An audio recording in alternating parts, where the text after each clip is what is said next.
If you are politically correct or easily offended, move on to another show. But if you want to hear the truth, keep listening. Brothers at Arms starts right now.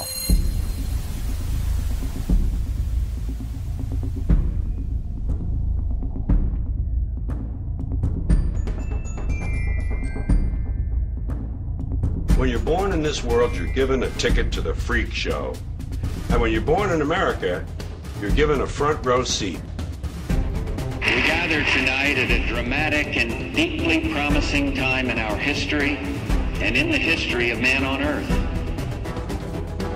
So nobody wants to rock the boat. Nobody wants to change. Don't change anything. And we're in a nice downward glide. I call it circling the drain. We reward stupidity in this country. We reward people with multi-million-dollar TV contracts so that all the other stupid people can sit around and watch how stupid these people are. Stupidity is a virtue in this country. These people are psychopaths to the worst order. Government is not the solution to our problem. Government is the problem. You are listening to Brothers at Arms with Ira Robinson and Joe Long.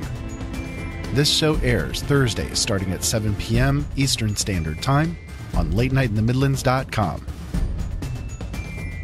The cold hard truth has no fear on this show.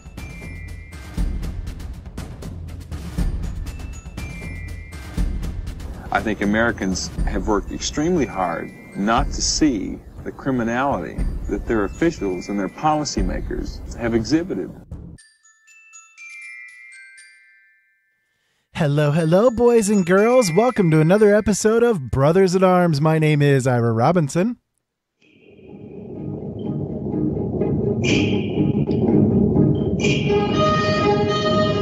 Yes, the Chancellor has returned. I am Joe Long. Welcome aboard. And buckle your seatbelts. It's going to be a bumpy night.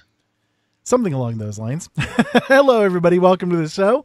We are live and in person with you. And if you guys want to call in tonight, you can do so. The number is 260-494-3937. That's 260-494-EYES.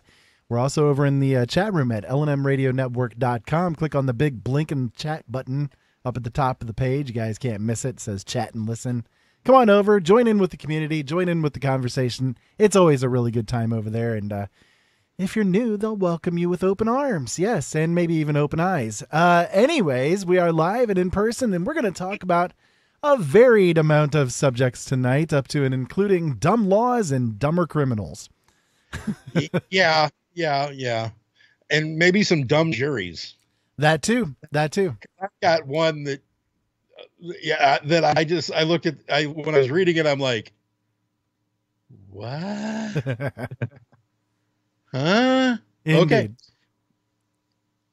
So yeah, we've already lost Michael. Michael's lost somewhere. Oh no. Come back to us, Michael. Anyways, so if you guys want to join us on YouTube, we're over there as well. YouTube.com/C/Open Eyes Network. We're not broadcasting on Facebook tonight, mostly because of some things that we're going to be doing later on in the show, which we'll get into as the show progresses. It's been a really interesting few days. It's been an interesting week. There's been a lot of things that have come up over the past week that I know Joe wants to talk about. I wanted to talk about some issues as well. Where should we begin, Joe? I think we should start with you tonight, maybe. Okay.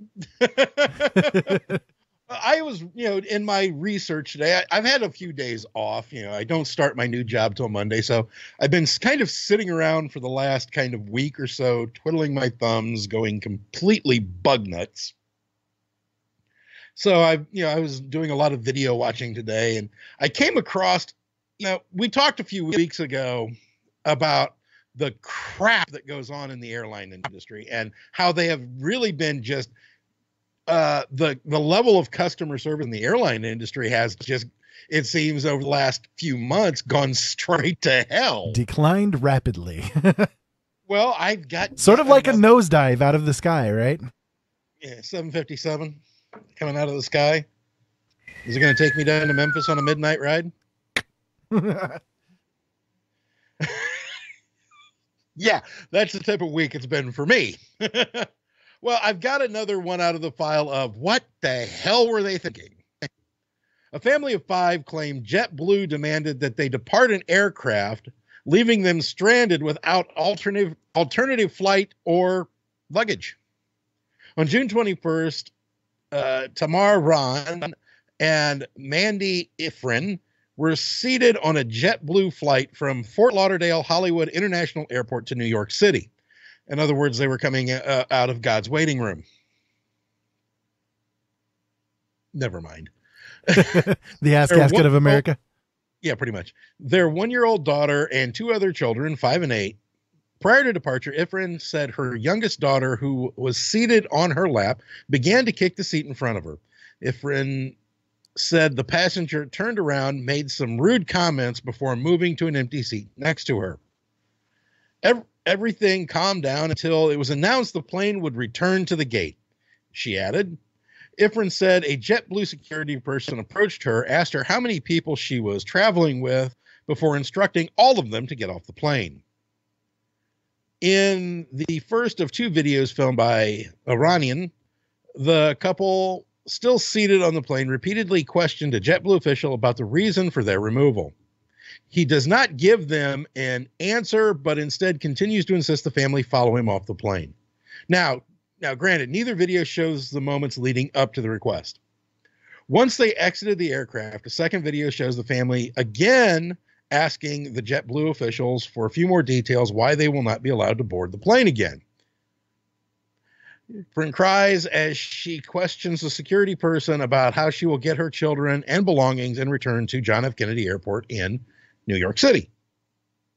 We were left stranded. We were thousands of miles away from home. I asked them if we could at least get our luggage off the flight.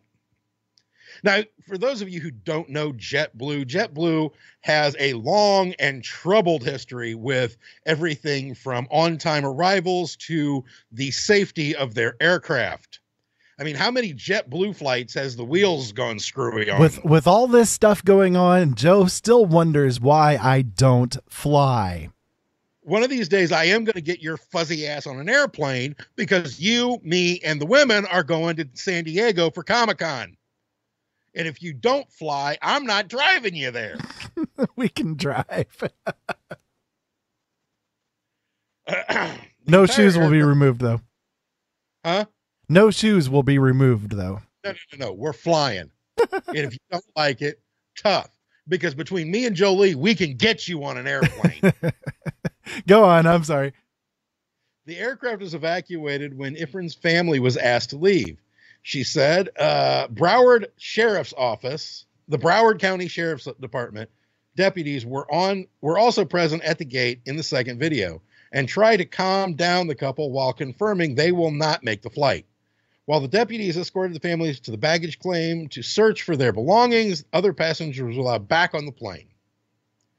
Now, JetBlue on Wednesday made a statement giving its reasons for the family's removal. After a verbal altercation that included physical threats and profanities against a nearby customer, the aircraft door was reopened and our airport team politely asked the customers to step off to discuss the situation.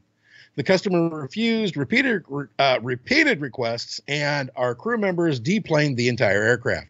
Law enforcement escorted them out of the gate area, and we provided a refund.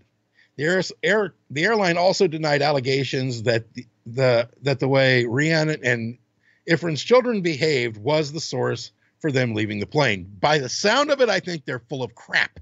Yeah.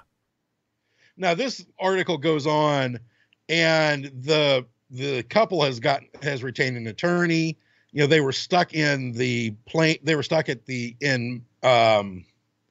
Fort Lauderdale overnight. They went to book another flight with JetBlue the next day and were told by JetBlue that they were blacklisted for the foreseeable future from flying on JetBlue. Now, you know what their idea of a refund was? Reimbursement for 4 one-way tickets.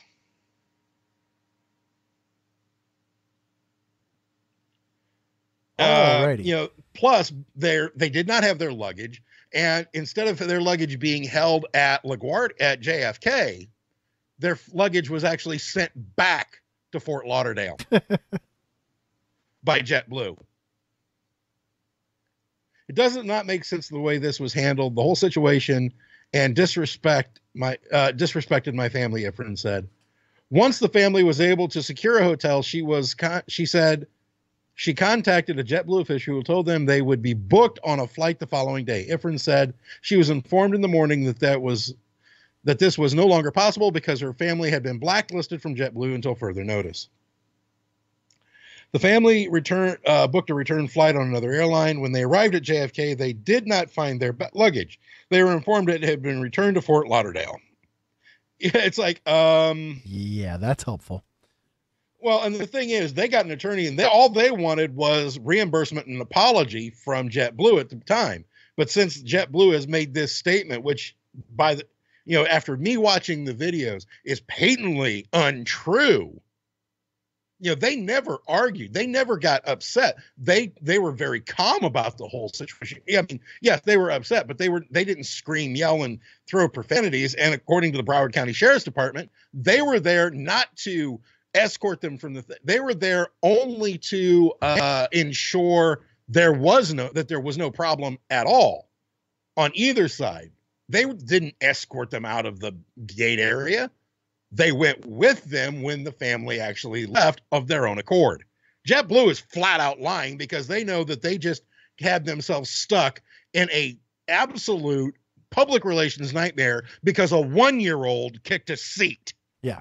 And some millennial, more than likely some millennial or some blue hair with a stick up her rear got ticked about it. You're on an airplane with a baby. Deal with it. And again, Joe wonders why I don't fly. I've seen so many issues of customer service incidents come up with the airlines over the past, I don't know, year and a half. And it seems to be getting progressively worse and worse. I mean, you start out with, beating the snot out of a guy and literally dragging him off the airplane. So a flight attendant can catch a freaking ride to her next job posting. Yeah. You beat a guy senseless so that your own employees can catch a jump flight. I'm sorry. Wrong answer. Well, it's not only that, but you go to the airport. First of all, you get the joy of being completely molested by the TSA. And then if and when you get through that, somewhat safe and feeling violated in every way, shape, and form, then you hop on the plane and you end up encountering this kind of stupidity. It makes no sense at all. These airlines really need to start changing the methodologies that they're thinking, because they're losing customers hand over fist. There are a lot of other airlines that are coming up that are sort of catering to customer service, and and I can tell you, the one that my mom flies the most, the one that I would put you on, is Southwest Airlines. And not to give an endorsement to anybody, but I have flown Southwest now many, many times, and their level of customer service is above and beyond. I mean, when we went down to Arizona, when we first got on the plane, my daughter was a little bit upset. Of course, she's 3 years old. And there were certain things she wanted to do. Plus, my mom and I made the mistake of having my 3-year-old sit next to my 11-year-old. Not a good idea. Don't put the kids next to each other. No. Because they couldn't stop picking on each other. But the flight attendant, literally, as she was being a little bit upset, picked her, asked if she could kick her up, walked her into the back of the aircraft, got her some cookies and brought her back. And she was all giggles and smiles at that point. It's like, wow, that's customer service. That's the way you handle an issue. If we'd have been on JetBlue, we'd have been asked to leave the freaking plane before we ever took off. Pretty much, yeah. Pretty much. And at that point, they would have seen the wrath that is Jackie Towns. Yeah. I mean, I see these incidents of complete and utter idiocy on these flights, and all I can think of is, You idiot. and what it would be like if they got a hold of my mother. Oh my God. She'd be probably sitting in ADX Florence in, Colorado. The federal supermax. Indeed. And I would say this would probably be one of the responses as well. Sir, I protest. I am not a merry man. So moving on, let's talk about there's other slimy things. So I ran across an article. This is sort of out of the weird files, I guess you could say. There was an incident in Oregon with a highway, and okay. I'm gonna show, for those of you guys watching on YouTube, I'm gonna show you guys the images. I've got a little slideshow for you guys here. This is what the highway looked like. Yeah. So for those that aren't watching, a truck driving along a coastal highway near Depew Bay, Oregon, flipped its contents onto the roadway while attempting to make a high-speed stop. Now, while auto accidents are a daily occurrence, the contents of the truck were highly unusual and resulted in one of the most bizarre accident sites the Oregon State Police have ever witnessed. It turns out the truck was carrying 7,500 pounds of hagfish when it tipped over. Now, hagfish are basically like an eel, and they're most well known for their unique ability to produce and secrete a milky, viscous slime when they're distressed. A single hagfish can produce enough slime to instantly and entirely fill a 5-gallon bucket when it perceives a threat. So for that reason, the hagfish is also referred to as the slime eel. So when thousands of eels in the truck spilled out onto the roadway, they instantly created a thick coating of slime that covered the southbound lane of Highway 101 and several unfortunate cars. Kind of reminded me of Ghostbusters. So the fire department was called because a few minor injuries were reported. They attempted to hose the slime off of cars and the roadway, but the thick fibrous eel sludge proved too difficult, and bulldozers had to be brought in to scrape the intertwined slime-covered fish off the highway.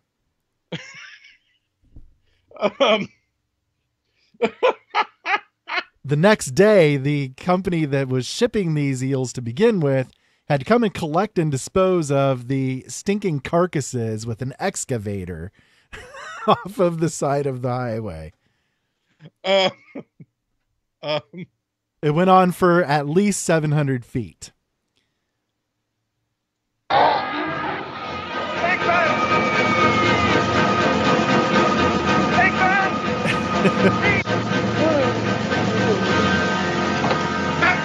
happened? Are you okay? He slimed me. Indeed. I had to do it. They were actually going to be shipped to South Korea, where they're eaten as a delicacy. That's one country I can take off of my list of flights, I think. So anyways, very interesting and bizarre sort of circumstances. I think that it would be very weird to encounter that kind of thing myself. I've been driving. I was a truck driver for about 5 years, and I've seen my share. And I've seen my share of accidents in about almost 30 years of driving. I've never seen. I'm looking at these pictures. I've never in my life seen an accident scene quite like that.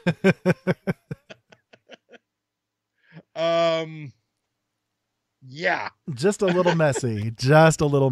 I mean, I'm looking at the one with the gray car, and I'm just like, oh, how the hell do you explain that to your insurance company? Yeah. I want to know how you explain this to the insurance company. That gray car, man, he got slimed in a big way. Oh, yeah, he did. That's not a cheap looking car either. Huh? And that's not a cheap looking car either. It's a Honda of some form or another.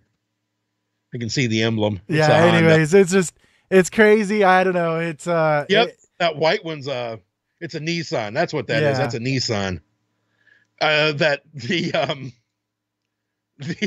The Ford is like, he got out of it pretty. I mean, I can just imagine the firefighters having to clean the truck when they got back. Yeah. Cleaning the wheels off of the truck when they got back to the barn. They'd be a little upset. I'm sure that they were a little perturbed with the that particular company. Ever heard of a freaking closed tank? So I got another story for you. This one's about a robot. We were talking about robots last week on our show? Yeah. The warnings about sex bots, the sex robots. Mm-hmm. Well, in this story, this one's out of Washington, D.C. There was an autonomous Nightscope K5 security robot. Now, this robot has basically been on patrol for a few days at its job outside of the Washington Harbor office and retail complex in Georgetown, where it's responsible for spotting misdemeanors, citing parking violations, and identifying known criminals using its GPS, lasers, sensors, cameras, and facial recognition software. Pretty advanced little robot. Uh-huh. Employees at the building tweeted that the 300-pound, 5-foot-tall, bullet-shaped robot was dead in the water, literally. The K5, for some reason that has yet to be figured out, the AI running it decided to commit suicide. It dove into one of the fountains there in front of the building and killed itself. Now, one of the workers there, Bilal Faruqi, tweeted out this. I thought it was rather interesting. Our DC office building got a security robot. It drowned itself. We were promised flying cars. Instead, we got suicidal robots.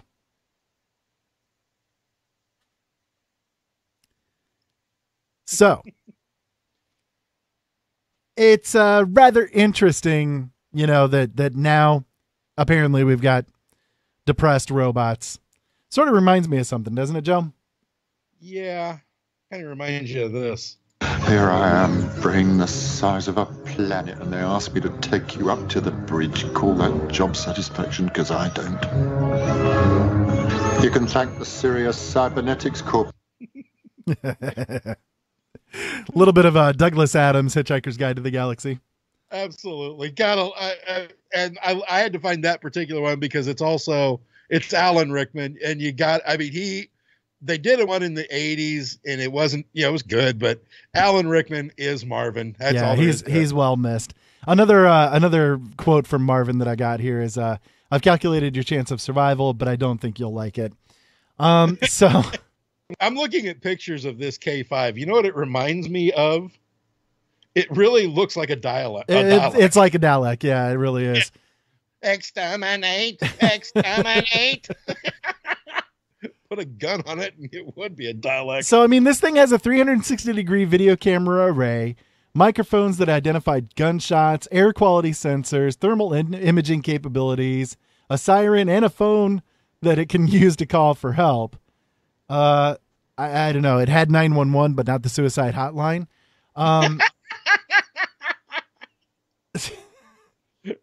Even the Roomba can sense when there's steps, So, what's going on with this thing? I don't know.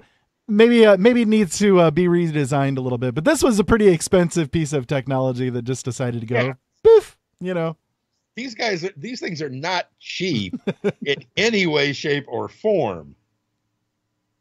So human security officers, had to rush in, first to ensure that no humans were hurt, no one was. Maybe it was taking somebody out. I mean, and then to tend to the robot, which had no pulse and no identifiable spots, placed the defibrillation paddles. Oh, Jesus Christ. Nightscope issued a perfunctory statement saying that it was investigating this isolated event and was rushing a replacement to the consternation of office workers hoping to park free for a few days.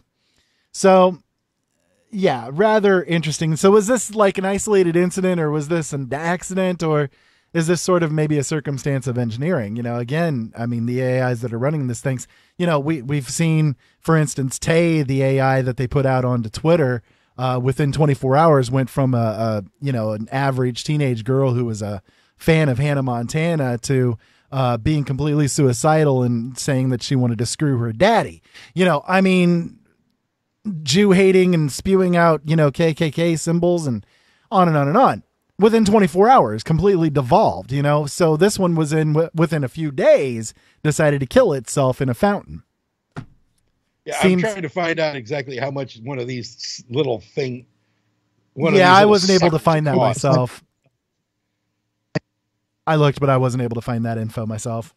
Looking at their actual website, Nightscope's actual website.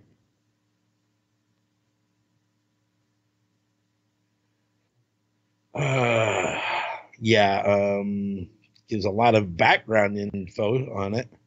Okay, here it is.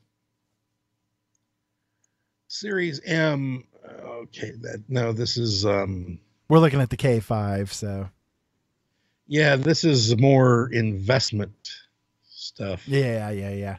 Like I said, I couldn't find the price point on it myself, so I don't know. I was looking a couple between $500,000 to $1 million piece of equipment. Yeah, at least that would be my estimation. All right, well, moving on, we've got a couple of other things that we wanted to cover before we hit our main topic tonight, which we'll do after our second break. But before we hit our first break here, I wanted to bring up a topic of sadness for at least us here in the household. There was a death today. And it hit everybody here in the house pretty hard. Because all of us are really big fans of this particular person. The person in particular is Chester Bennington, who is the lead singer of Linkin Park. He, for whatever reason, decided to take his own life today by hanging, and very sad circumstances. It's suspected. See, today is also Chris Cornell's birthday. And the two of them were very close. In fact, on Linkin Park's newest album, they put out a song that was dedicated to Chris Cornell. And as those of you guys might know, Chris Cornell also committed suicide a few months ago. And ever since then, Chester Bennington, who was very close friends with Chris, sort of, I guess, went through a large downhill slide. And ultimately today he took his life. So we do have a call that's coming in, and I'm going to go ahead and grab it because I know who this one is. This one is Jolene. Yeah. Hey, Jolene. Did you mention too that today is Chris Cornell? Yeah, I did while you were wandering away there. Gotcha. So what are your thoughts, Jolene? Well, it's very sad. Like, I've been huge Linkin Park fan since they started. Joe never cared for him until I had come to appreciate Linkin Park over the years. I come to appreciate them over the years. They've got a few, several songs that have become, I really enjoy. The main reason, I mean, when they first came out, I wasn't, it's just really not the style of music I enjoy. I'm a little more conservative. I'm a little more middle of the road. It's a very sad thing that, he has passed away and that he did it in this way. The main reason I called him Stinkin' Park was mainly just to screw with you. Because I knew I could get a rise out of you with it. But Linkin Park, they were great artists. Yeah, the music that they made, it definitely changed the way that music is done today. A lot of people have picked up with that kind of fusion sound that they, popularized. So we now hear a lot of bands that are doing that. It's not uncommon now to see, like a lead singer with a rapper kind of situation like these guys, first started doing. I know there were others that did it before them, but, they're the ones that sort of made it mainstream, I guess you could say. They made it work. Yeah. And that kind of fusion sound between rock and hip hop, it's a really good style, and it's one, look, Jolene and I, we've been through a lot of crap over the years that we've known each other, and Linkin Park has been through, been there for us throughout it all. And there's been a lot of times that we'll have like major discussions while listening to Linkin Park songs and stuff, and so they've definitely had a big influence on our own lives personally. And of course, everybody said that if I heard Linkin Park, it was going to be a good day. Yeah, like exactly. If it was on the radio. Yeah, heard them on the radio on the way to work. Yeah, it was going to be a good day.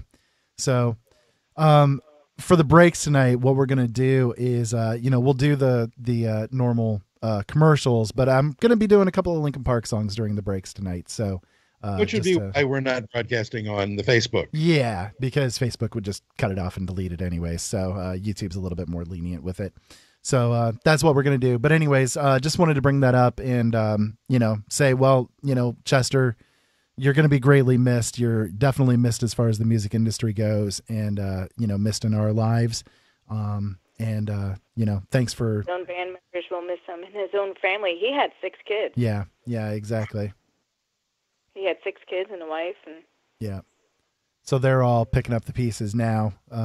But he's going to be greatly missed. That's for sure. Yeah. So there you go. Jolene, thank you for calling in. Do you want to hang out or? No, I'll go ahead and hang up. Okay. Well, thank you for calling in. Love you, honey. Love you. So there you go. A little bit of sad news that'll take us into the break. But, like I said, I wanted to make sure that we at least talked about it because I didn't get a chance to talk about the Chris Cornell situation. It was during the period of time where we had a lot of sickness and stuff going on, and we were off for almost 2 weeks worth of time. So didn't get a chance to talk about it then. But yeah, definitely going to be missed and very sad situation all the way around. Absolutely. So Joe, any other thoughts that you want to do before we hit the break here? No. No. Okay. Well, that'll work. Okay. So hang out with us, guys. We will be back in just a few minutes. You guys are listening to Brothers at Arms. My name is Ira Robinson. We're here with Joe Long, as we always are. And if you guys want to call in tonight, you can do so. The number is 260-494-3937. Skype line is JDA Film. And as always, we're over in the chat room at LNM Radio Network.com. Stick around. We'll be right back.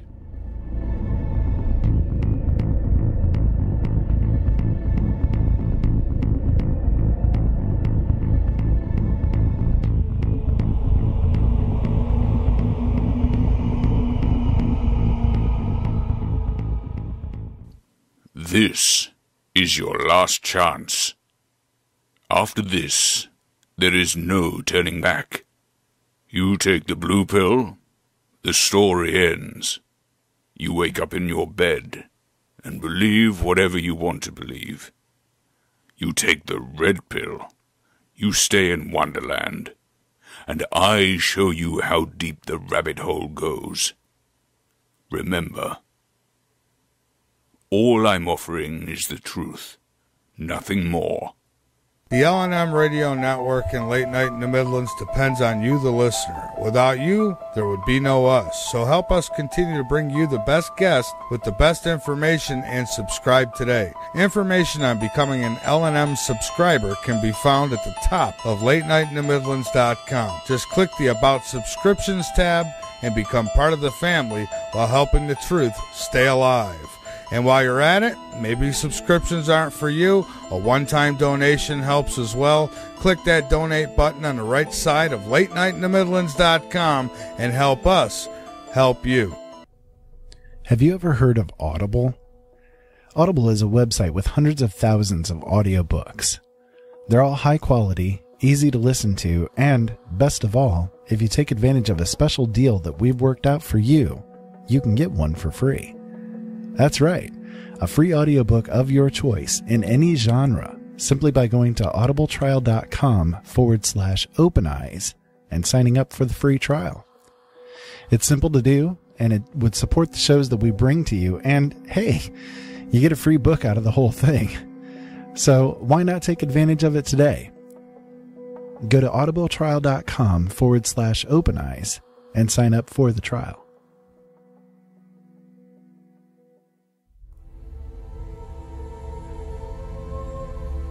Great fear and trembling shall seize them, even to the ends of the earth. The earth shall be hurt, and all things which are in it perish, while judgment shall come upon all, even upon all the righteous. Behold, he comes with 10,000s of his saints, to execute judgment upon them and destroy the wicked. Yet as God has appointed, so are all things brought to pass. No peace shall be to you.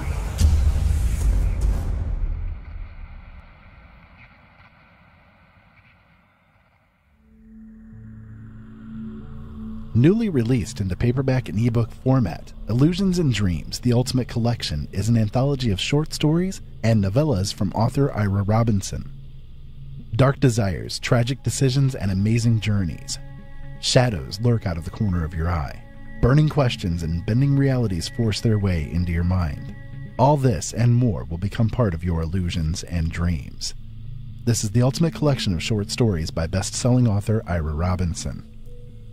In this book, you'll find new places, new faces, and be taken on a journey through amazing illusions and dreams. Find Illusions and Dreams, The Ultimate Collection, at every major bookseller including Amazon and Barnes & Noble, as well as his website, originalworlds.com. That's originalworlds.com.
strength to go.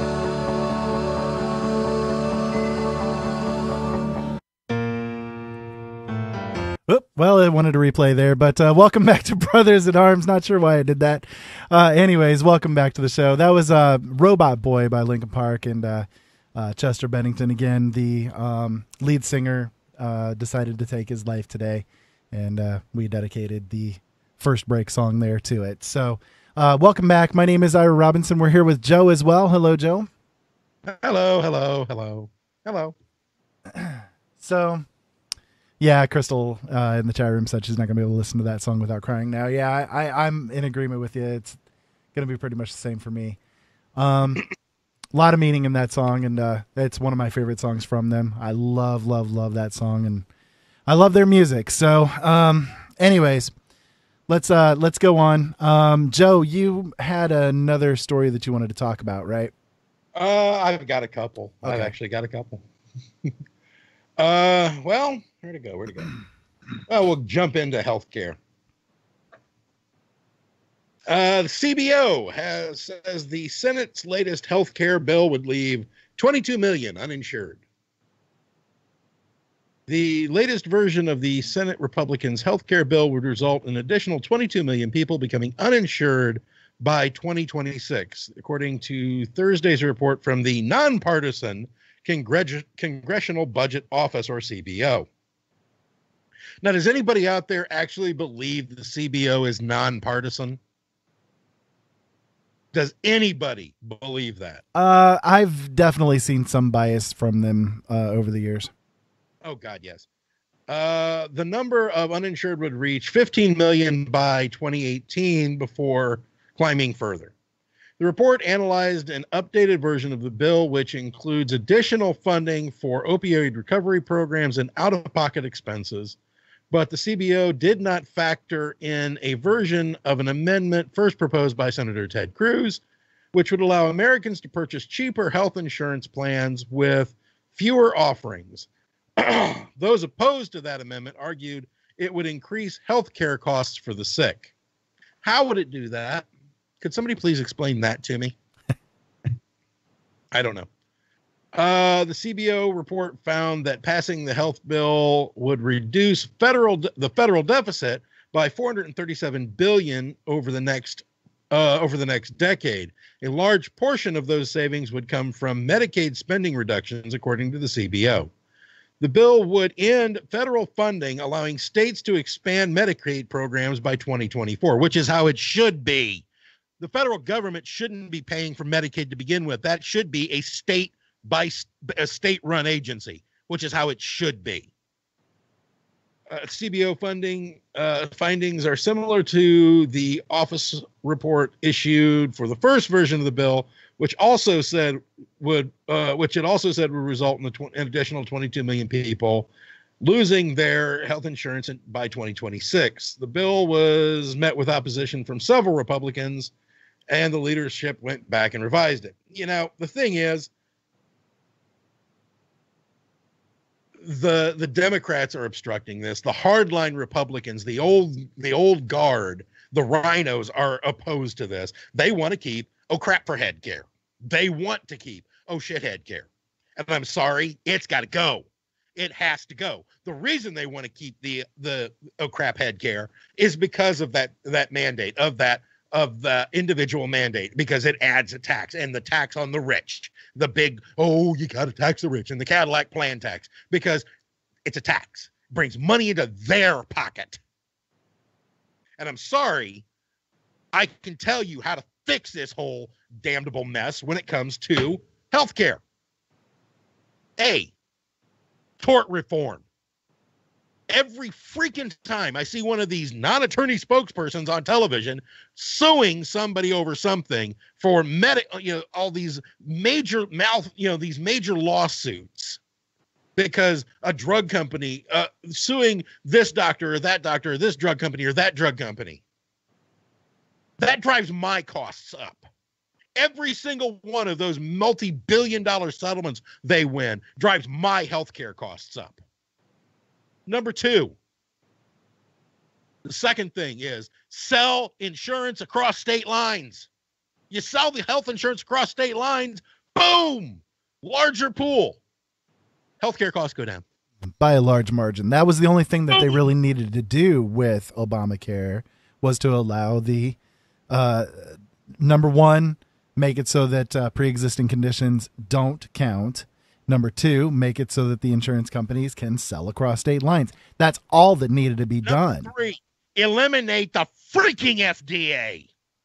Well, that's a separate thing, but yes, that needs to happen. Eliminate the FDA, but make it so that streamline the freaking process for new drugs, because that is why drug costs in this country are extra-freaking-nomical. Yeah. There are a lot of drugs and other products that are available in other countries that work absolutely great, and yet they haven't been approved for use here in the United States, even though they've been used in these other countries for years in some cases with no problems whatsoever. They're very effective at what they do, so on and so forth. The FDA still hasn't done the approvals and it won't for the foreseeable future. It makes no sense, right? I mean, it makes no sense at all. We've seen that.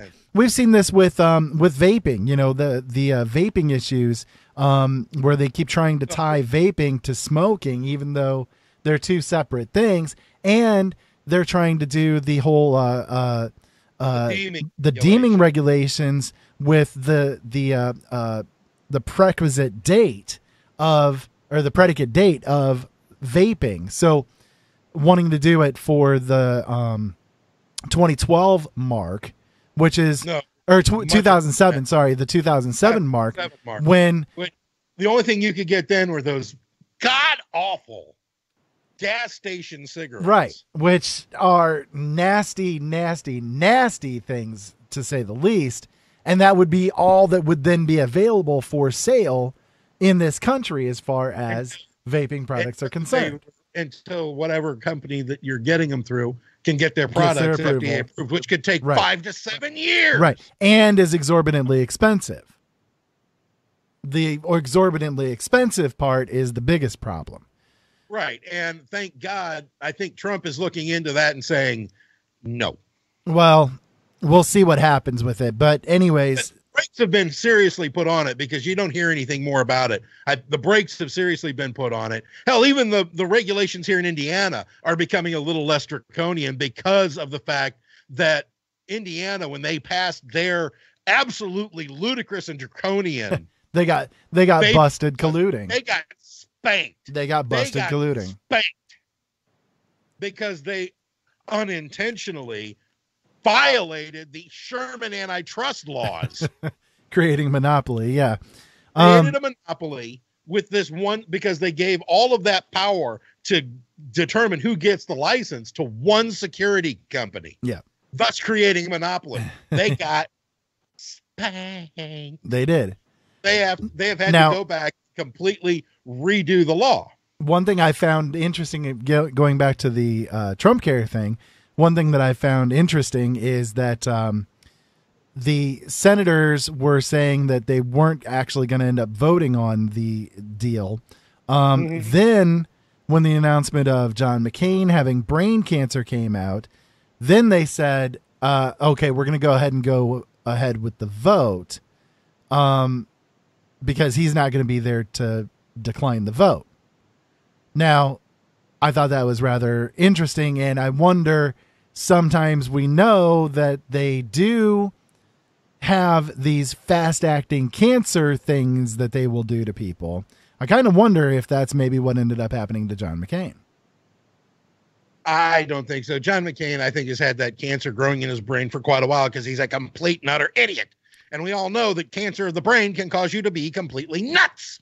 This is true, but again, you know, these different fast-acting cancer things are out there, you know, and they needed to do something to move somebody out of the way. Even without McCain there, there's not a real big chance of that passing because McConnell doesn't have the votes. Yeah, I know. He doesn't have the votes to pass this. He does not have the votes to just repeal Obamacare. He doesn't have them. What they need to do is seriously sit down and work to get this done right. On both sides of the aisle, yeah. Both sides of the aisle. And this is a message to the Dems as well. Drop the Russia thing. Drop the Russia thing and get together with the guys on the other side of the aisle. And I know I feel like I'm channeling Dennis Miller right now. You know? Oh, I love that man. I really do. And go back to work, just get back to work. Go out there and do your job. Huh? Go out there and do your job. You lost the freaking election. You lost the freaking election. Deal with it. Quit whining and crying like an impotent jerk and do your job. The American people for the last 8 years, going on 9 now, have said quite clearly to you morons, we don't want this piece of shit legislation. Get rid of it. Why do you think you have lost every single election since it was passed, except the presidency in 2000 and when Obama was reelected? And the only reason he got reelected is nobody wanted to appear racist. That and the person he had running against him was a complete loser. Who the heck was even running against him? I don't even remember. Wasn't it Romney? Yeah. Yeah. Who wanted him? Nobody. It's a sad situation. Hopefully things will work out so that we can move on with this presidency and get some actual work done. I don't know if it's going to happen. I really don't. It's like I constantly receive messages from Move On and Change and all that kind of good stuff talking about, oh, we need to do this and we need to do that. We need to obstruct this and we need to stop that. And it's like, oh my God, just stop. Just stop. Exactly. Move on. Move on. Follow your name. Move on. Anyways, yeah, I don't disagree. I've got a bit of news before we hit the next break here. Okay. Today does mark another significant event. Today is the anniversary of the moon landing, the first moon landing with Neil Armstrong, Buzz Aldrin, and the gang. And 48 years ago today is when it occurred. So congratulations, guys. I thought it'd be interesting to bring it up because there are still so many people out there that are questioning and debating whether or not the actual event happened. So, Joe, let me get your thoughts with this subject. We landed on the moon. We landed many, many times on the moon.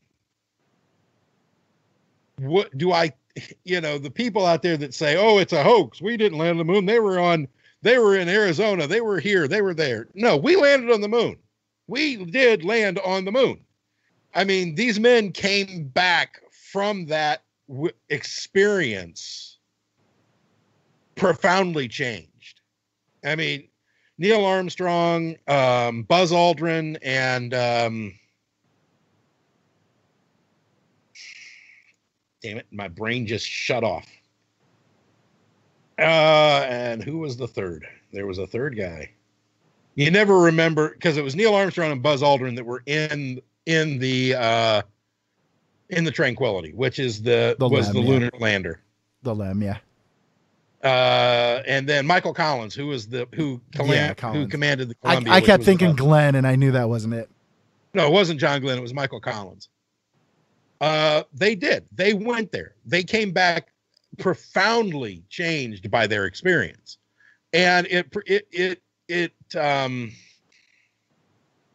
was something that was without a doubt one of the most influential and profound events of a generation. Anybody that was alive during that time, including my own mother, can remember exactly where they were, what they were doing when Armstrong landed on the moon and took his first steps on the moon. They knew exactly where they were.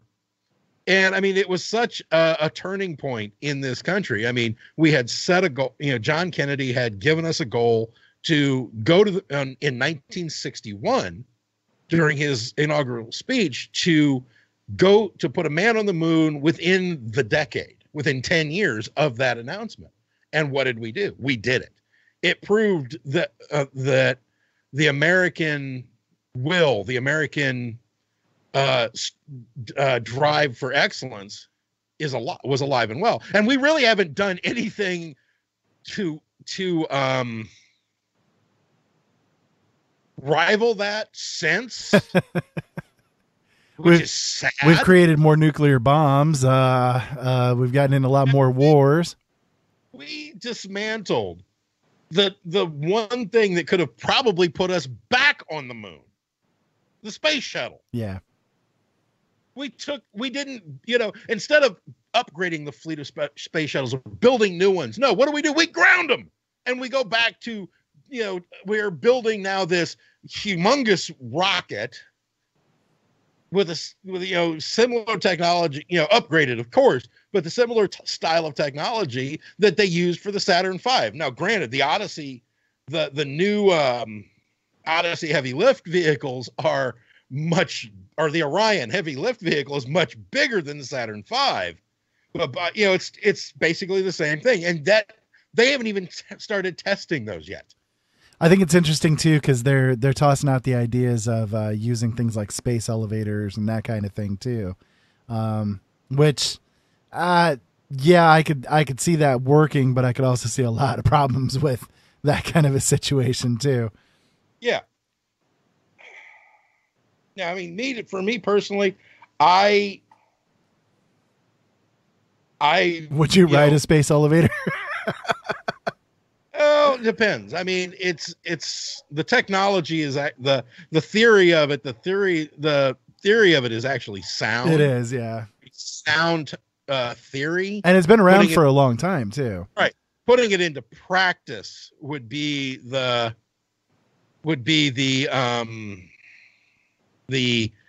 technology to put it into practice is not there. Yeah. At least officially. There you go. So that brings up the nanocarbon tubing is, and the buckyballs that would be needed to make it is just not there. Well, no, that they're definitely in development. They're pretty much right there. That does bring up something though. Do you think there is a secret space program? Absolutely. You got it. I absolutely. Now I will say too, I think that, yes, I do think that we went to the moon on that day. We haven't gone back to the moon since 1972. Yeah, I know. 72 is because we were told not to. Exactly. And the astronauts themselves have said exactly that, and people don't want to listen. It's interesting because, people like Buzz Aldrin, they stated many times, that there definitely was something there. They were followed. They saw objects that were, trailing them, so on and so forth. They were met by various things, to say the least. So there are bases on the dark side of the moon. Yeah. Are they Nazi? On the dark side of the moon. Are they Nazi? Well, yeah, they are mining helium-3. For those of you who have no idea what we're talking about, watch Iron Skies. It's a great movie. Must. Hilarious movie. Must. Hilarious movie. Anyways, just wanted to bring it up. It's definitely, looking back on the technologies that were developed through that particular program, and now we're seeing that sort of ramp up again. I mean, people ask, well, why are we going to space? What's the deal? We've got so much other stuff that we need to concentrate on. Every single day that came out of the Apollo program and the Mercury program, microwaves, computers, cell phones, Tang. Gotta love Tang. Freeze-dried foods, all the different freeze-dried foods and stuff like that. That all was inclusive into it as well. It really went from, in the late 40s, early 50s, vacuum tube technology to solid-state microchip technology. And a big part of the reason that happened was Roswell. And Velcro, yes, Doug, definitely. Yeah, Roswell, I definitely think there was some things that came out. Maybe not specifically on in Roswell itself, but other different crashes that have been done over the years. Definitely reverse engineering of technology. The space program was another big push behind that technological boom. Mm-hmm. Exactly. We do have a call that's coming in. Let's go ahead and bring them in. Do believe this is our friend from down under, Tom. Tom, is that you?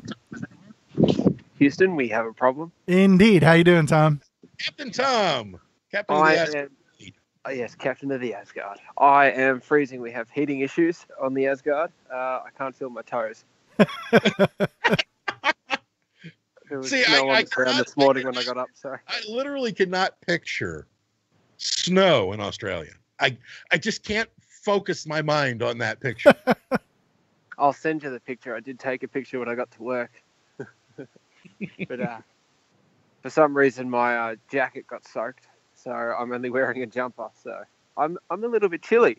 But anyway, Joe, I need to ask you a question. Mm-hmm. Kind of a personal question on air. Okay. How much would you say in the last 12 months you've spent on insurance or medical bills? In the last 12 months on insurance, through company payout, I would say probably $50 a week, maybe $500, $500 to $1,000, and for paying for my company insurance program. As far as medical bills that I've had to pay out of pocket, such as copays, about $150, and most of that was buying new glasses. Oh, I paid $34. Wow. In total. Yeah, I had to stay up with that. That's like your Medicare costs for the last 12 months, $34.60. I was like, oh, okay, and I spent about $10 on antibiotics. See, that's the thing, is that this whole thing of having to have medical insurance, having to have it, is ridiculous, because there's a lot of people like me who I don't get sick. I literally don't get sick. Ira can count on one hand the number of times he's known me to be sick. Pretty much, yeah. Well, I can get private health insurance here, but I don't need it. Do I need to relate the beef and noodle story again? I don't get sick. Yeah, I'm surprised that you're alive after that, to be honest. Me too. Like, when you were talking about that on the show, I was thinking, is he not a mortal man? I almost died watching it, so... The smell was unbearable. I almost died by osmosis through that incident. Oh my God. You do realize that mold is like a type of fungi and airborne pathogens and stuff. Like, you could have killed Ira. Exactly. I mean, I get sick just thinking about it. That's the thing, though. It wasn't moldy. It was good. No, it was heating itself. Anyways, Tom, you got anything else you want to toss in? We do need to hit a break here. I thought I'd just stir Joe up on that little subject before. I'm struggling to talk. That's how cold I am. I'm shaking so much I feel like I'm dancing. I feel like I'm dancing. Gonna dance the night away because I'm way too cold. Jacket soaked. All the rips that you did last night on your girlfriend caught up with you. I abandoned the tea room before she came on that break, and I went down the road to have a cigarette because I ate one of her sandwiches. She cut holes in your jacket in the middle of the night. Yeah, I think she's the one. Actually, she soaked half of it yesterday, and I dried it out. Well, there you go. And then it was mysteriously soaked. I ate one of her sandwiches half at lunch. There you go. It's all her fault. She should have made me one. It was delicious because I knew she would have enjoyed it. All right, guys, you take care. I just thought I'd just do a little bit of comparison on the medical stuff. Yeah, so. I mean, it's ridiculous. We definitely appreciate you calling in with it, Tom. Much appreciated, and keep safe over there, to say the least. Yeah, so I'll send Joe the picture of our light snow this morning, which was very unusual. That'll work. All right, Tom, thank you for calling in. All right, bye-bye. Bye-bye. Bye. Joe, you got anything else you want to toss in here at the beginning? Or at the end? Not really. Other than the fact that, I'm very, the whole thing with, the moon is we need to go back. Refund NASA. Let's get this program off the ground. We need to go back to the moon and establish a official presence on the moon so that we can take the next step, and that is branching out into the universe, into our own solar system, and going to Mars. I can't say that I disagree, Joe. Can't say that I disagree. Well, let's hit a break here, and when we come back, we're going to talk about dumb laws and dumber criminals. How's that sound to you, Joe? Sounds good. All righty. If you guys want to call in, 260-494-3937 is the call-in number. Skype line is JDA Film.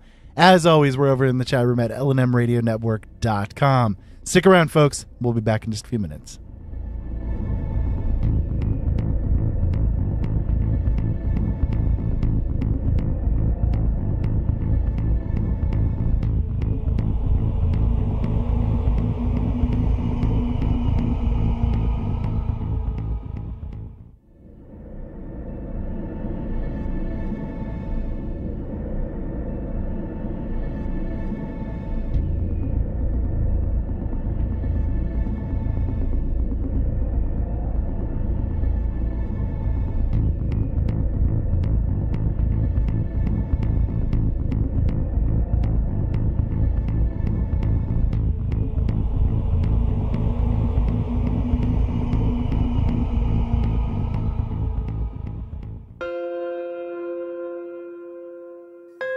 There are days that the red pill is bitter in my stomach, but I can't get it back out. I think because I have to. I speak because I have no choice. I walk through this dark age we're in with open eyes. Listen to Open Eyes on LateNightInTheMidlands.com. And together, maybe we won't stumble and fall. Do you need toner for your Epson, Hewlett-Packard, Canon, Brother, Apple, or Sharp printers? Look no further than Laser Technologies. In business for over 20 years, they offer the lowest prices on toner on the web. They can also repair your laser printers and toners fast and easy. Call their expert staff today at 561-792-9600 or email us at service@laser-technologies.com for all your toner needs. All toner is shipped nationwide. Why wait? Get the lowest prices on toner. Call or email us today. Open Eyes Network now airs a live simulcast on YouTube. Our YouTube channel, youtube.com/C/Open Eyes Network, features not just our live content, but other videos as well, and is always active. So now you can tune in many different ways. Open Eyes Network shows air Monday, Wednesday, Thursday, and Friday at 7 p.m. Eastern Standard Time live. Be sure to visit OpenEyesNetwork.com to find easy-to-use links to get to all of the places that you want to listen to our shows. And don't forget, all of our shows will now be archived as well on YouTube. Why subscribe to Late Night in the Midlands, you ask? Well, I'll tell you why. Late Night in the Midlands covers everything, and through the thousands of expert guests who have joined Michael Vera on his show, come pieces of the big puzzle, which started many years ago. Michael and his guests reveal information dating back to the beginning of time. To this very moment, Michael Vera not only brings you the best guests with the best information, but Michael is not afraid to call out those who are less than honest. You see, in this day and age, we need a radio show we can count on and a radio host we can trust to expose the truth one show at a time. So become a late nighter and subscribe now. Talk radio like no other. Late Night in the Midlands. bringing the truth back to talk radio. Ask 10 different scientists about the environment, population control, genetics, and you'll get 10 different answers. But there's one thing every scientist on the planet agrees on. Whether it happens in 100 years, or 1,000 years, or 1,000,000 years, eventually our sun will grow cold and go out. When that happens, it won't just take us. It'll take Marilyn Monroe, and Lao Tzu, and Einstein, and Morobuto, and Buddy Holly, and Aristophanes. All of this was for nothing. Unless we go to the stars.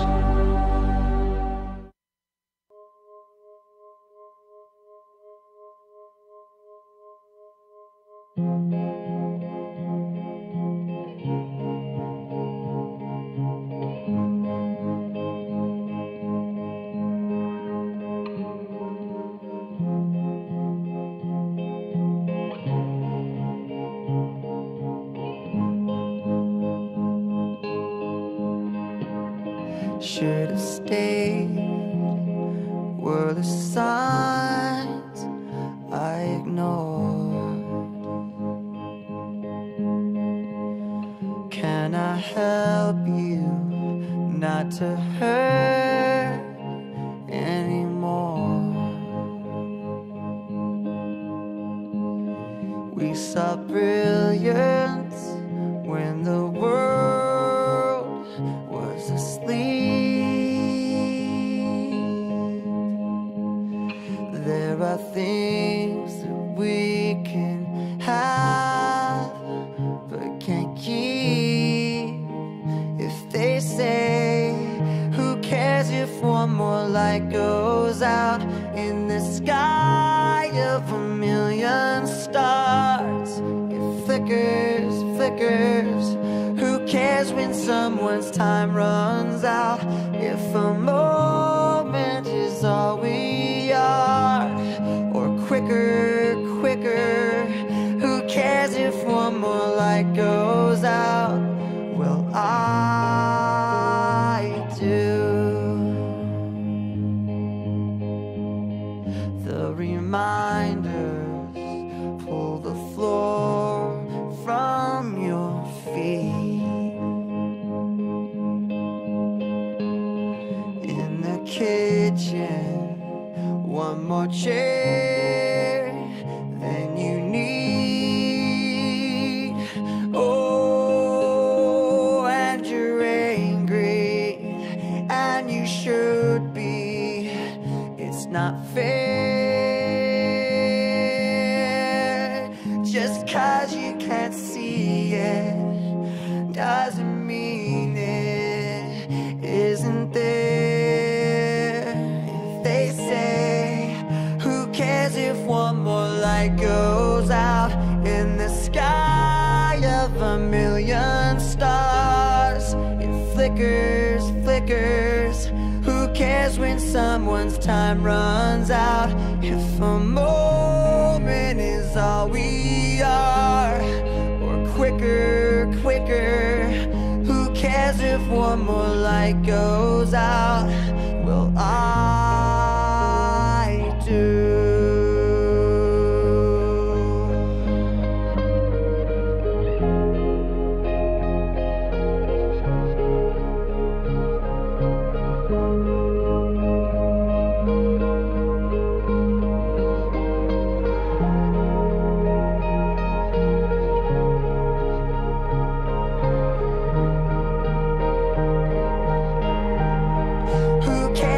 One more light goes out in the sky of 1,000,000 stars.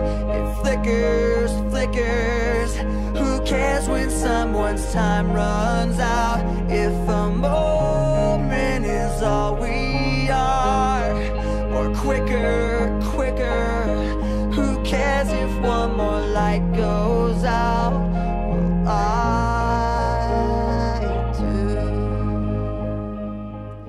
And I do as well. There you go, guys. That's another one from Linkin Park, Chester Bennington. Again, a great light in the universe decided to take his own life today. So just a little dedication to it. Anyways, Joe, we are back. If you guys want to call in, 260-494-3937 is the call-in number. Skype line is JDA Film. And as always, we're over in the chat room at LNMRadioNetwork.com. Joe, you there with me still? Oh, of course I'm here. Where else would I be? I don't know. Flickering off into La La Land. Who knows? It's hard to tell with you. Anyways. No, that's you, Ira, that flickers off into La La Land. Oh, yeah. Yeah, that's right. We're going to shift gears on you guys here. We've got some things that we wanted to discuss as far as really... Crime and punishment. Yeah, crime and punishment, and a lot of times the crimes involve punishment. Some really dumb criminals. I think the topic got brought up to us today because today O.J. Simpson got paroled for his actions that he took when he did the armed robbery. What was it, in Oregon? Nevada, that's right. I still got the slime story on my head from Oregon. Yep, he will be he could be released as soon as the 1st of October. Yeah. So, kind of, I think, brought it up in our heads with this particular topic because of that incident happening today. But we've talked about some dumb laws before, and yeah, I wanted to bring that topic up later on as well. So, Joe, why don't you get us started with a little bit of the dumb criminals? How's that sound? This one, I don't know if it was a dumb criminal, but it definitely made me chuckle. An 8-year-old boy was arrested Tuesday night. Police said he led them on a brief pursuit going through. Okay, well, I got to tell you where this is an Indiana story. An 8-year-old boy in Indiana was arrested Tuesday night after police said he led them on a brief pursuit through downtown Goshen Township. Goshen Township? Goshen. Never heard of that. Well, that's the area of Goshen and Leo. Yeah, which is actually just north of where we are right now. Yeah, and it's like a 5-mile stretch of road, basically. Pretty much.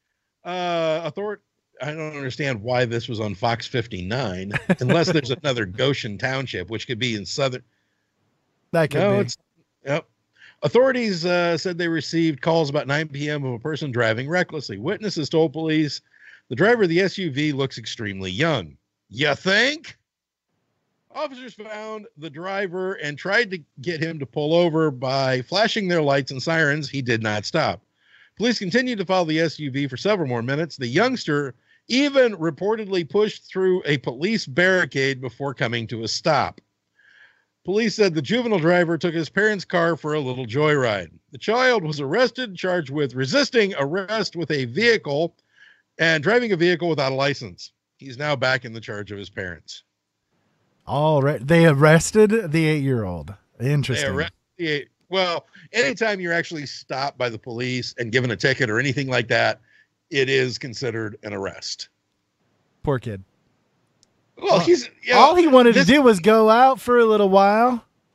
Well, I've actually read other stories similar to this. There was one, a 9-year-old stole his dad's car and drove to McDonald's. Yeah. And actually went through the drive-thru, bought his food, paid for it, and drove away.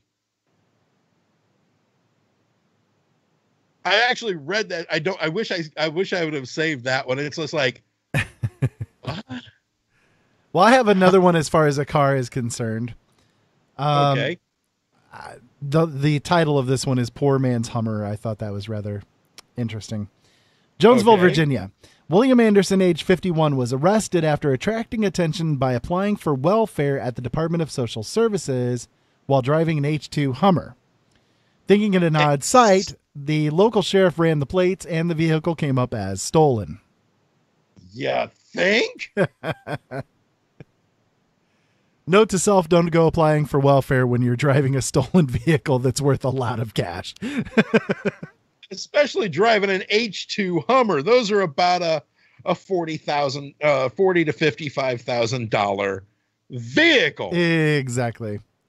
So I thought that was rather interesting. You got another one, or you want me to do a couple more here?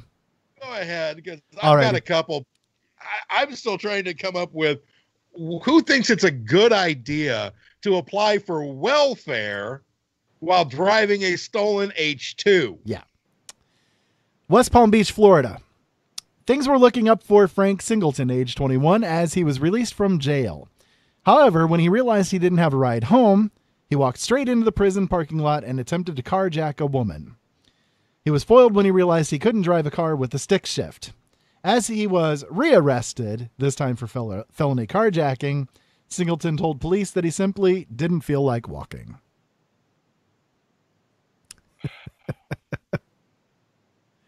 You got to wonder if that's kind of one of those cases of, I don't know if I can handle freedom. Yeah, that's where I would be going with that. That, or he was really, really, really trying to get nominated for a Darwin Award. I've got some of those too. Athens, Georgia. We'll move down to Georgia here. Demetrius Robinson, age 28, wanted to rob a Golden Pantry store late one night, but he needed to pass the time as naturally as possible until he and the clerk were alone. So he decided to fill out a job application. Not a bad idea, except he left his real name on the application, along with his uncle's phone number. After he robbed the store, it didn't take long for police to be able to track him down, and by the way, he didn't get the job.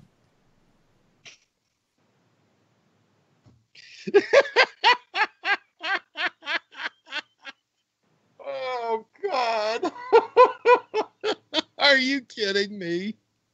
So you're going to go rob a joint and leave a job application. Job application, yeah. Okay. Oh, my Lord. You got to love people, man.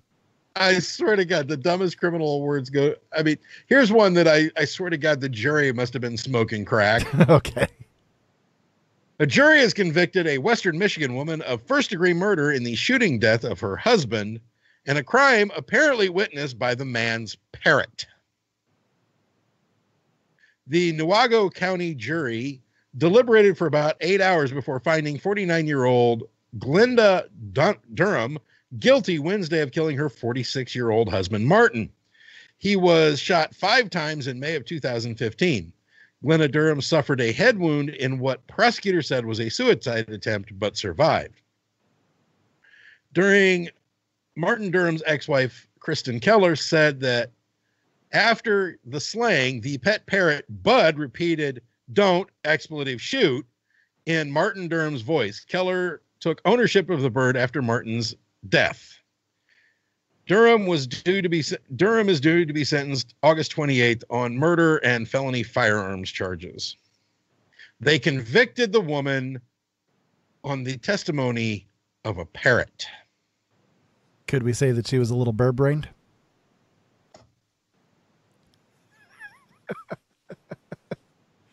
Polly wanna don't shoot.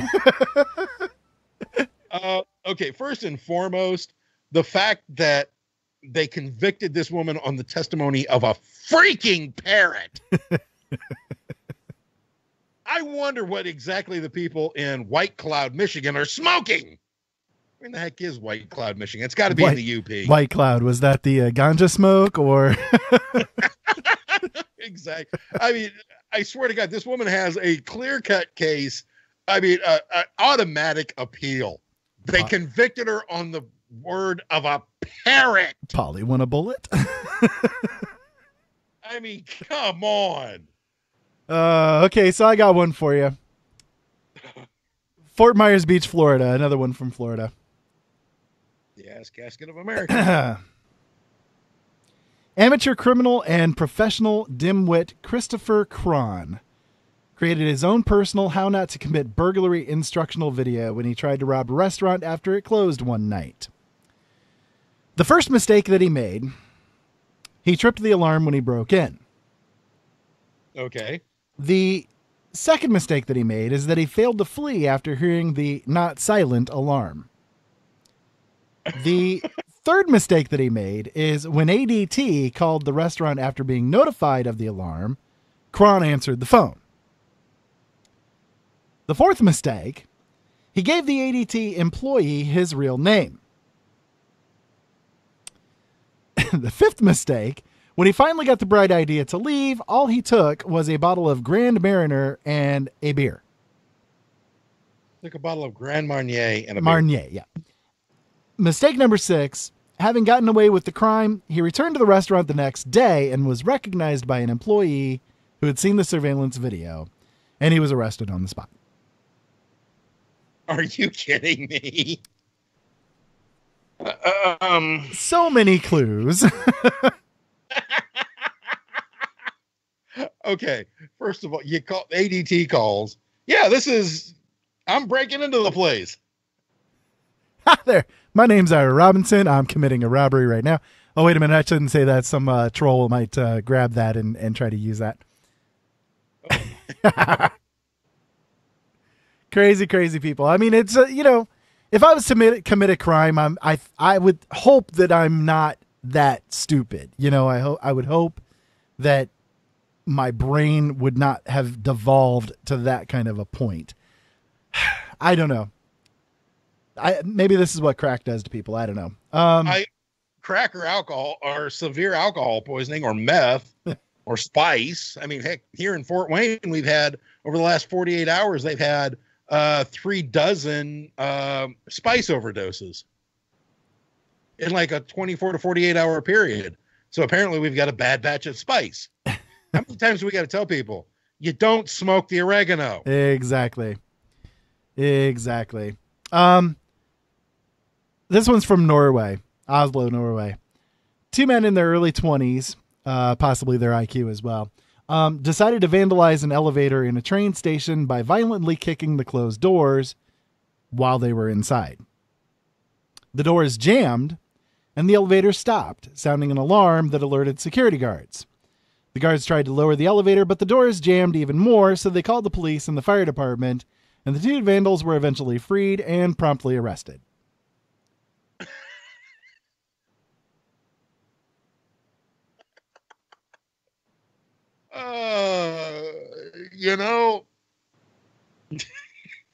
That's good. They need to be arrested, and locked away for a long period of time because they don't ever need to breed.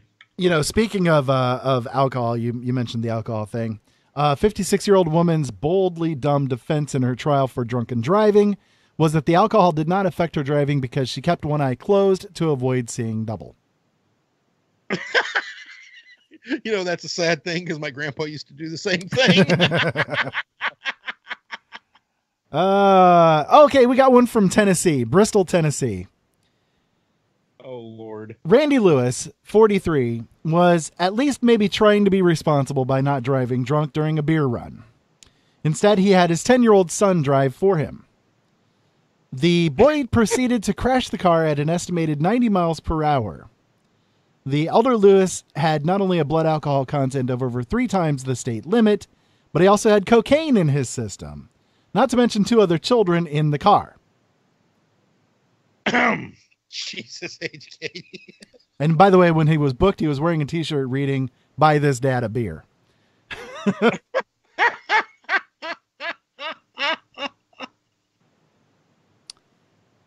Yeah.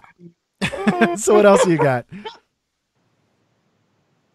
Well, we got another one from Indianapolis. Indianapolis area man who was wounded when an argument with a neighbor escalated across the fence gunfire has been charged in the shooting. Johnson County prosecutor Brad Cooper charged 59-year-old Jeffrey S. Wiggle with criminal recklessness with a deadly weapon Wednesday. Wiggle was arrested in the hospital bed after police were told that he threatened to harm the neighbor. Video shows the two trading insults on their property in Greenwood on June 27th, before Wiggle, apparently riding a lawnmower, pulls out a handgun. The video shows Indianapolis firefighter Dean Keller fire his gun and Wiggle returning fire. Wiggle suffered a chest wound. Keller wasn't injured. Apparently, Mr. Wiggle does not have a lawyer on record. Cooper earlier determined Keller acted in self-defense and would not be charged. Okay, so you're arguing with your neighbor. You're on your riding lawnmower. and you decide to pull out a gun, which he pulls out a gun and shoots you. And while you're returning fire, you don't hit a thing. You are the worst shot ever. Mr. Wiggles needs shooting lessons. Yeah, I mean, I'm sorry. If you look at the picture of this guy, he is definitely, yeah. That so could have been taken in so many different ways, but you ran away from it there, Joe. Oh, yes, I did. I did indeed, my dear friend, because this is a family program after all. Is it? Okay. As far as I know. Arthur Clooney, age 64, was arrested after police spotted him driving a car that resembled one used in a local bank robbery. Something told them that they had their man when they noticed a yellow Post-it note on the car's center console with a handwritten message reading, "Robbery, hundreds and fifties only." What? That was the Post-it note that he used at the bank. Oh, my God. Here's another one. Now, I thought this was interesting because I'm a writer. So, Polish author Christian Bela, age 34, might have gotten away with murder if he hadn't written about it in his book.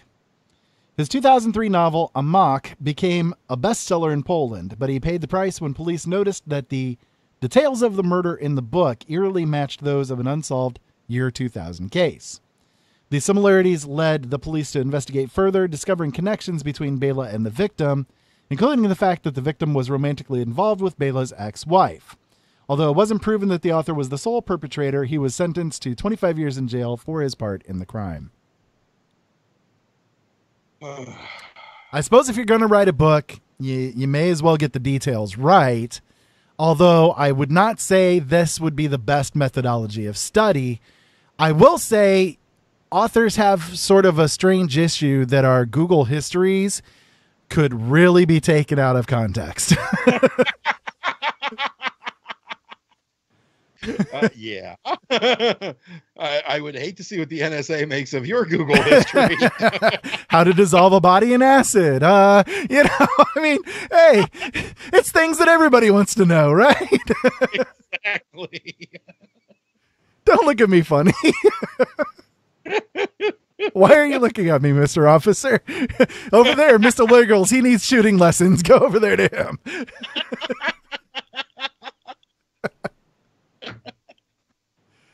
Rule number 1 of trying to cash a bogus check. Make sure that make it out for a reasonable amount. Charles Ray Fuller, age 21, broke that rule and all conventions of common sense when he tried to cash a check for $360 billion. To top it off, the check wasn't even made out to him. He was later arrested on forgery charges. You think? I'm here to take $1 million. Okay. Oh, wait a minute. 1 billion.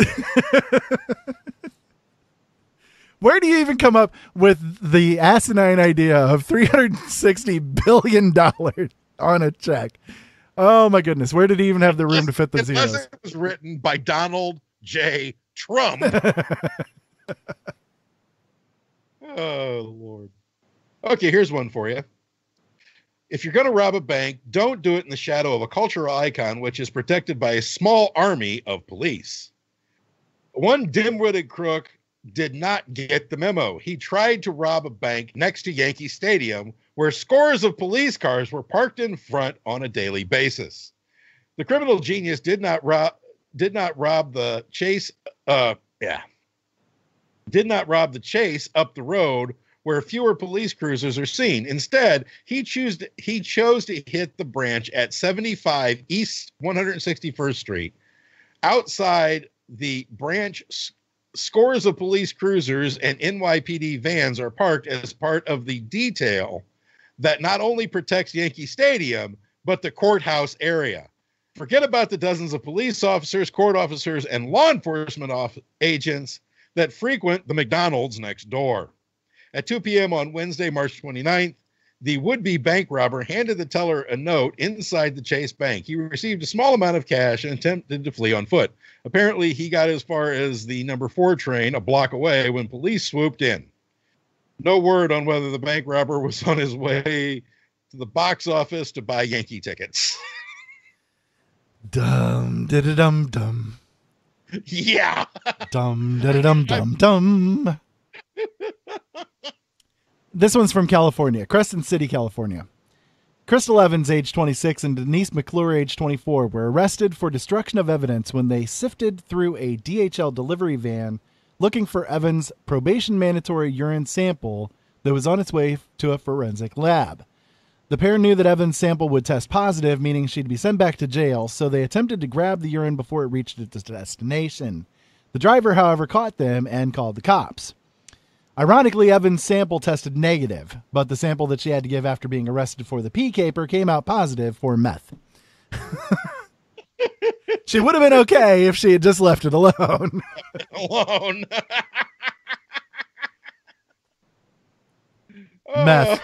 Meth. Not even once, man. Not even once. No, never. I mean, that's we were talking about that, about some of the drugs that they are defelonizing in Oregon on DTN last Friday, and one of them is meth. And I'm like, why? Why the name? I mean, some of the others, okay, I can kind of see, whatever, but meth, no, never. Ugh.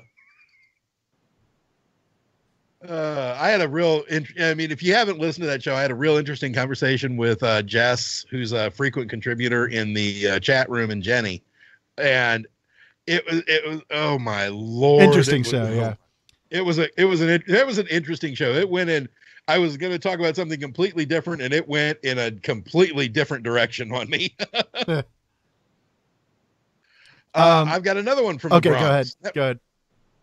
Never has a man been so determined to get his hands on a purse. Police released video that captured a man forcing his way into a parked car to steal a Michael Kors bag. The shocking video from March 23rd shows the man circling the car after he notices the Michael Kors bag on the front seat of a parked convertible. The video goes on to show the man shaking the car back and forth as he tries to force his hand inside the passenger window. Eventually, he pulled the window out far enough that it shattered, and then he scooped up the bag and walked away nonchalantly down the street. The cops say the bag contained a Bulova watch, Prada bracelet, and Ray-Ban sunglasses. A video camera from a Bronx house captured the thief as he broke into the car in broad daylight. Doing such a thing at noon on a residential street is not brazen enough, but the incident took place near the hub of emergency personnel. The house on East 160th Street and Cortlandt Avenue is down the road from the Bronx Criminal Courthouse and the Bronx DA's office. The area is filled with law enforcement agents, police, first responders parked throughout the area. It also have to attend court. Around the corner from the crime is an EMS station. Now, this guy actually got away. It's all about location, right? I actually got away with it because they've got a Crime Stoppers number up on it. I'm just like, what? All righty. Here's an interesting one. This is from Colorado. Andrew Libby, age 33, was arrested for impersonating a cop and demanding copies of pornographic movies from an adult video store. He claimed that he was an age verification detective, and he told the store's employees that his job was to make sure the movie stars were at least 18 years old. The workers didn't buy his story. Apparently, he had a kind of a Fabio-style haircut, so that probably didn't help his case any. No. You don't look like a cop, you're probably not a cop, right? I got one from New York as well.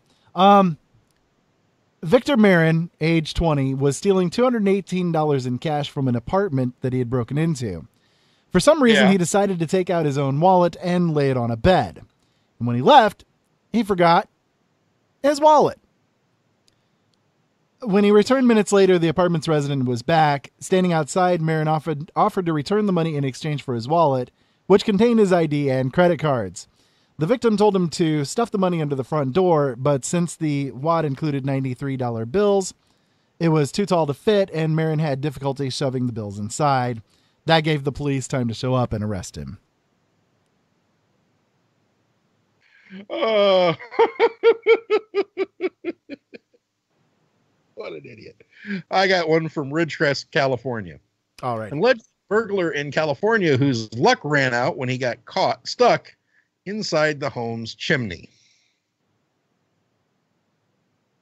Officers from the Ridgecrest Police Department were initially dispatched to a home Sunday after reports of a triggered burglar alarm. A few minutes later, police got another call, this time from a woman who claimed that her friend was trapped in the chimney at the same address. When officers arrived, they discovered Kevin Schultz, 28, wedged in the chimney. They also found signs of forced entry and an open back door, leading them to conclude that Schultz's accomplice broke into the home with him, then fled the scene when they were unable to free him. Schultz, who was covered in soot in his mugshot, was eventually rescued from the chimney by firefighters. He was taken to the Bakersfield jail and charged with burglary. Wow. Alrighty then. I got one from England. This is from Dartford, England. John Pierce, age 32, came to realize the hazards of daylight burglary when in the course of climbing through a window, his foot got caught in the window, leaving him dangling upside down in plain sight of pedestrians walking down the busy sidewalk. The onlookers mocked him mercilessly until the police arrived. Now, I loved this one, too. This one's from Florida. Another one from Florida. Shaquille McKinney, age 14, decided to try his hand at telemarketing. The trouble is he was selling drugs, and the potential buyer turned out to be a policeman. When McKinney cold called Detective Matt Parks, the cop told him that he had the wrong number. Before hanging up, the teen asked Parks if he wanted to buy drugs. The policeman agreed to meet him in a nearby parking lot where he was arrested. Bad luck, first phone call. Bad luck, first phone call. Now, I thought this was interesting too. So this is crazy.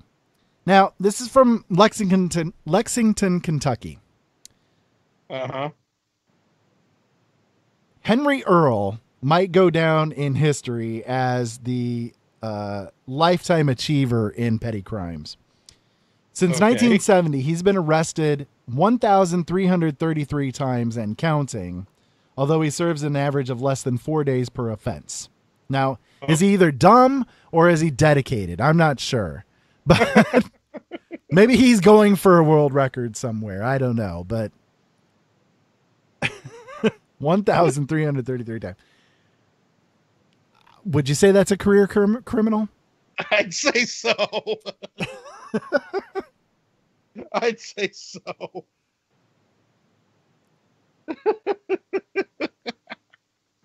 So this one's interesting too. Wesley Jumper. Hang on, I got an interesting one. Okay, go for it. Since we're in Tennessee, I've got another one for you. Okay. Christopher Wade had an interesting 4th of July holiday. According to police, Wade had appeared quite intoxicated to the employees of the Hustler Hollywood lingerie store in downtown Nashville. On or just after midnight on July 4th, one of the employees told police that Wade, 55, allegedly walked into the store, grabbed a mannequin that had been set up near the door, and left the store with it and all the lingerie it had been wearing. He reportedly bumped into something on his way out, which knocked off the mannequin's left arm. That was the sole piece that had been left behind. One of the store employees chased Wade into the parking lot, argued with him for a bit before he shoved the mannequin into the bed of his white Toyota Tacoma pickup truck and drove away. Police tracked the plates to a nearby woman's house and drove over to investigate. The unidentified woman told them that Christopher Wade was in the house. When police caught up with Wade, the suspect was in bed with the mannequin, which was still adorned in thousands of dollars of lingerie. Wade was busted and charged with theft of property. As he had a standing warrant for his arrest, his bail was set at $11,000. That gives a whole new meaning to the term catch a woody. Oh. Does Mr. Wiggles need to learn how to shoot better? He's with the dummy. It's the dummy. Maybe he thought he was Andrew McCarthy from Mannequin. I don't know. Could be. I don't know. Some people are a little weird. Into Kim Cattrall. I don't know. Wesley Jumper, age 36, and Sean Stewart, age 36, are apparently very dirty and very stupid. They decided to, number one, steal $500 worth of soap and shampoo from a CVS drugstore. Number two, use a Good Humor ice cream truck as their getaway vehicle. The truck, which Stewart used for his day job, was easy enough for the police to spot, and the men were promptly arrested. Now, there's no word on what happened to the confiscated Nutty Buddies. But, you know, maybe the cops had a little bit of a ice cream social. I don't know.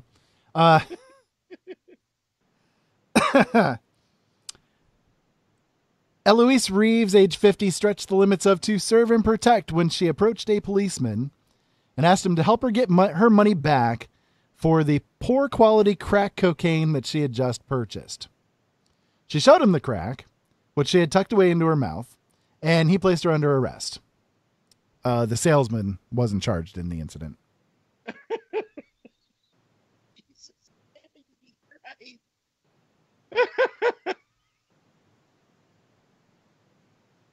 Oh, I've got the grand poobah here, Ira. Okay. This is stupidity above all stupidity for court or for a criminal. We're not entirely sure if this case is a case of stupidity or just unbelievable chutzpah. But 35-year-old Christopher Duncan of Glenshaw was busted earlier this week after he allegedly tried to sell narcotics in traffic court. Duncan was there to face one count of driving on a suspended license. After his hearing had concluded, he remained in the courtroom, speaking to an unnamed man in the seating area who was reportedly also present for a traffic charge. When a deputy told Duncan to leave, he reportedly complained. Once Duncan had left the courtroom, though, the unnamed man told the deputy that Duncan was attempting to sell him a narcotic called Suboxone. Yeah, I have no idea what it's basically which is often used to treat recovering heroin addicts. It's basically methadone. Yeah. When deputies found Duncan, he was in possession of 2 unit doses of the controlled substance.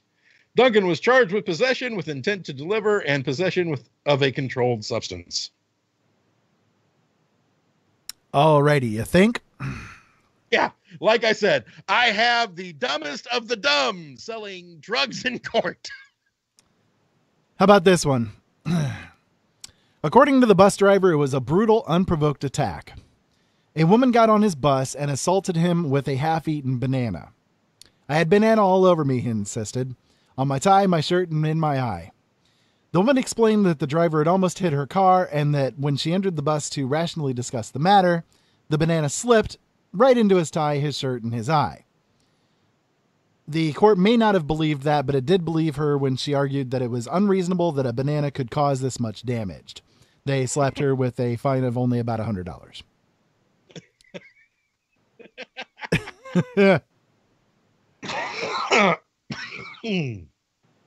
How about this one? Most people are smart enough not to wave loaded weapons around in front of the White House. Christopher Briggs isn't one of them. Briggs was standing in the street just a few hundred yards from the Oval Office when he started strapping on his .45 caliber pistol. Secret Service agents instantly stopped him and found almost 200 rounds of ammunition in his backpack. He was mystified about his arrest. He said, "I was only going to fire a couple of shots." Bad idea. Bad idea. Especially in Washington. Yeah, the Secret Service doesn't think that's a joke. It's not very funny to them, no. Okay, that's humor. We recognize that. The millennial generation bank robbing idiot. When robbing a bank, it's probably not the best idea to post your earnings on Facebook, as one Ohio couple recently learned. 28-year-old John Morgan and his 24-year-old Ashley Dubois are believed to be the perpetrators of a August 24th Asheville bank heist. Attempting to cover his numerous tattoos, Morgan allegedly walked into the bank in a black hoodie and gave a note to the teller demanding money. According to the Smoking Gun, the surveillance footage later showed him leaving the bank with cash in hand. This isn't the first time the 28-year-old has robbed a bank. Morgan was recently released after serving 5 years for his role in a 2010 bank holdup. Out of prison since July 19th, he just began serving a 3-year parole term. Despite his dedication to his craft, he and his partner in crime apparently didn't realize that some things are better left unsaid. They posted several images of their loot to Facebook, like this one, and a picture that left. And it shows them standing in they're standing in the State House by the look of it, holding the cash. Snapping himself, putting cash near his face, even in his mouth, Morgan was undoubtedly the most unabashed of the two. Writing to relatives, it's called McStacks. I got 6 band... I'm not even going to try to read that because I only know 3 languages: Gaelic, English, and bad English, and that ain't even qualified under any one of the 3. Not only were his Facebook friends scoping out his McStacks, but police were too. And between the incriminating photos, witness tips, and Morgan's prior history, they had enough to justify his arrest. Charged with felonious robbery and theft, the pair are currently being held at the Piqua County Jail. According to the newspaper, Morgan reportedly waived his right to preliminary hearing as being detained on $250,000 bond. Don't post things to Facebook. Idiot. I think that takes the cake. Joe, we're pretty much out of time tonight. I want to make sure to give enough time. I have a song that I want to do at the end of the show here, again in dedication to the death of the Linkin Park lead singer, Chester Bennington. So I want to make sure to give at least 3 minutes here at the end for it. But Joe, do you got any final thoughts for the evening tonight in relation to all of the stuff that we've talked about?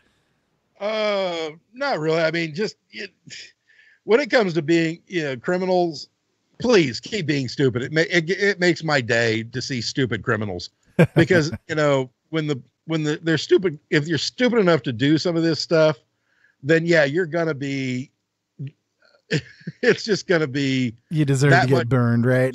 Yeah, you do. You do. If you want to get in touch with me or you want to drop me a line, you can do it at tapemaster@openeyesnetwork.com.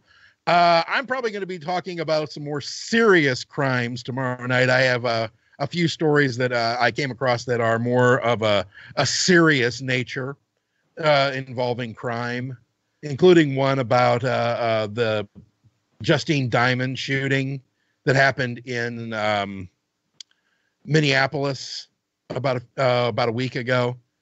There's been some new developments that have come out about that are really kind of, So I will be back again here tomorrow night at midnight for Duct Tape Nation. Ira may or may not be around, so I may or may not be broadcasting on YouTube. Hopefully he will be, because I know last week my fan base really did not like the fact that I wasn't broadcasting there. Not my fault. I had to sleep. Well, get some sleep during the day today, RO, so you can be up and broadcast, okay? Because if not, I'm going to drive over and I'm going to jerk your butt out of bed. You need better bandwidth, Joe, so you can do it yourself. Kiss my butt. I'm working on it. Anyways, thanks for Joe tonight being here. This has been a really interesting show, I think. I think a lot of people have really enjoyed tonight. I do too. I mean, every once in a while you got to go and get away from all the seriousness and just have a little fun. Exactly. That's why we do the things that we do. Yep. If you guys want to go to the archive of this show, it's going to be over at our website, openeyesnetwork.com. Don't forget, you guys can also check out the archive on YouTube at youtube.com/C/openeyesnetwork. If you want to send me an email, it's feedback@openeyesnetwork.com. And that'll do it. Don't forget to check out my website for all of my books, originalworlds.com. That's originalworlds.com. I just had my new release here a couple of weeks ago, Haunted, Finding Explanation for the Unknown. Really great book, and hopefully y'all will enjoy it. We're going to exit here with some Linkin Park music. Again, Chester Bennington, you will be missed. Thanks for everything that you gave to us. We'll talk to you again tomorrow, 7 o'clock p.m. Eastern Standard Time.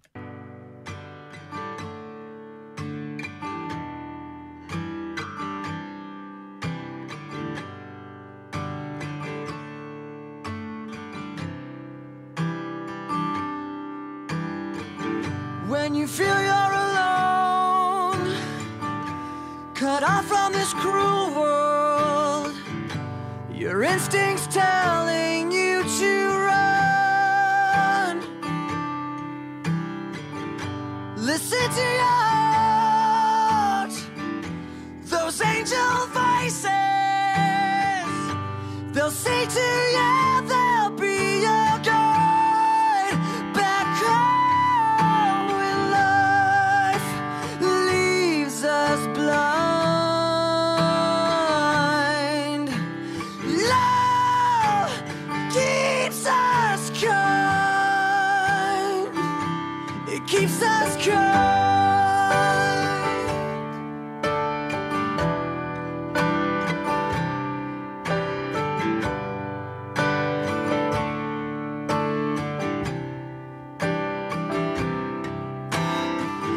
When you suffered enough and your spirit is breaking, you're growing